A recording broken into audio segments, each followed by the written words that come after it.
Masjid Al-Aqsa di Yerusalem merupakan masjid tertua kedua di dunia setelah Masjidil Haram di Makkah. Masjidil Aqsa merupakan situs suci bagi umat Islam. Bangunan ini menjadi saksi bisu konflik antara Palestina dan Israel sejak zaman dulu. Dalam Islam, setiap muslim dianjurkan oleh Nabi Muhammad dalam hadisnya yang masyhur untuk bepergian menziarahi 3 situs suci, yakni Masjidil Haram, Masjid Nabawi, dan Masjidil Aqsa. Al-Aqsa menempati kompleks seluas 35 hektar yang disebut sebagai Al-Haram Al-Sharif, atau tempat suci bagi muslim yang sebagai Temple Mount bagi orang Yahudi. Kompleks ini berlokasi di kota tua Yerusalem yang sudah ditetapkan sebagai warisan dunia oleh Badan Kebudayaan Perserikatan Bangsa-Bangsa atau UNESCO. Menghimpun dari beberapa sumber, inilah fakta-fakta tentang Masjidil Aqsa. Kiblat pertama umat Islam. Masjidil Aqsa adalah kiblat pertama bagi umat Islam. Sebelum mengarah ke Ka'bah saat salat, umat Islam dulunya berkiblat ke arah tempat suci di Yerusalem di mana Al-Aqsa berada. Namun Nabi Muhammad SAW mendapat petunjuk dari Allah untuk memindahkan kiblat menghadap Ka'bah yang berada di Masjidil Haram di Arab Saudi. Pendiri Masjid Al-Aqsa.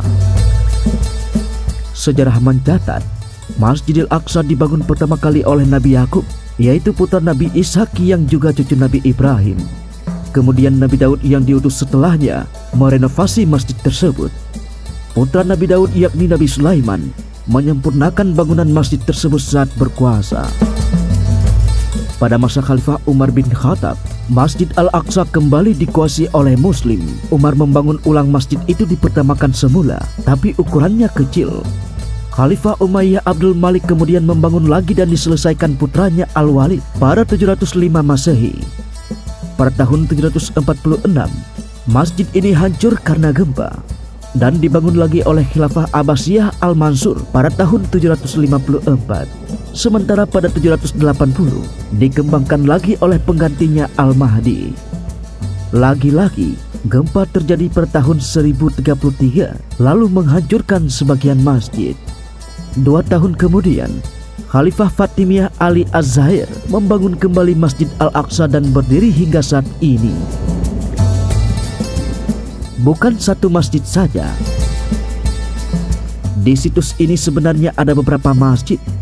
Di sebelah selatan ada masjid yang dikenal dengan nama Masjid Qibli, sebutan untuk situs yang paling dekat dengan kiblat.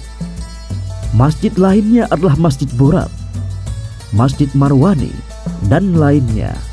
Meskipun begitu, semua bangunan termasuk kubah di situs ini dianggap sebagai Masjid Al-Aqsa atau Haram Al-Sharif atau tempat suci yang mulia.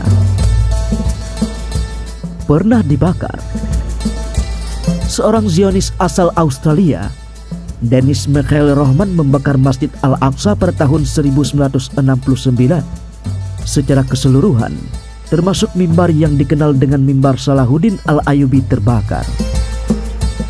Zionis tersebut pernah diadili di pengadilan Israel, namun pada akhirnya dibebaskan dengan alasan pelaku memiliki gangguan kejiwaan.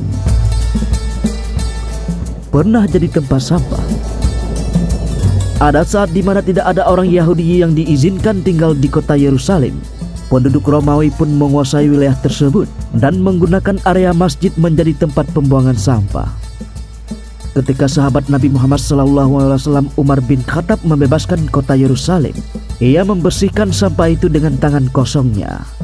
Umar bin Khattab juga mengakhiri pengasingan orang-orang Yahudi dan mengundang 70 keluarga di sebuah desa pengungsi terdekat kembali ke Yerusalem untuk memberikan hak mereka tinggal di sana. Kubah emas atau Dome of Rock. Jika memikirkan Al-Aqsa, mungkin yang langsung terlintas dalam bayangan pertama kali adalah kubah emasnya. Faktanya, kubah emas atau yang dijuluki Dome of Rock itu dikatakan sebagai kubah pertama yang pernah ada dalam arsitektur Islam sebelum menjadi bagian pokok masjid-masjid di dunia saat ini.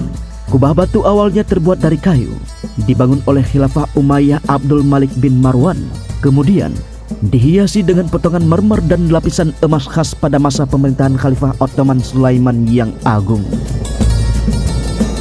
Jejak Isra Mi'raj Nabi Muhammad. Umat Islam meyakini Nabi Muhammad SAW meninggalkan jejak di Masjid Al-Aqsa saat peristiwa Isra Mi'raj, atau dikenal sebagai perjalanan Nabi Muhammad SAW dari Masjid Al-Aqsa ke langit dalam waktu semalam. Pada peristiwa ini, perintah sholat dari Allah untuk umat Islam turun dengan menggunakan burak. Punya perpustakaan sendiri. Perpustakaan Al-Aqsa didirikan pada tahun 1923 oleh Dewan Legislatif Muslim tertinggi. Ini mencakup koleksi manuskrip yang berharga dan karya-karya yang diterbitkan dalam studi Islam dan Arab. Tempatnya Imam Al-Ghazali menulis kitab Ihya Ulumuddin.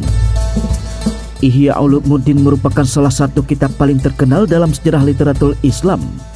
Kitab ini karya ulama besar Islam Abu Hamid Al-Ghazali, seseorang yang dihormati oleh semua aliran pemikiran karena kemampuannya dalam mendalami ajaran Al-Quran dan hadis Nabi Muhammad. Al-Ghazali menuliskan kitab legendaris itu di Masjid Al-Aqsa ketika ia sempat tinggal sementara waktu di sana. Sebuah bangunan di Masjid Al-Aqsa pernah ditandai sebagai lokasi kamar lamanya. Nah, itu dia 9 fakta menarik Masjid Al-Aqsa, saksi bisu konflik Israel-Palestina.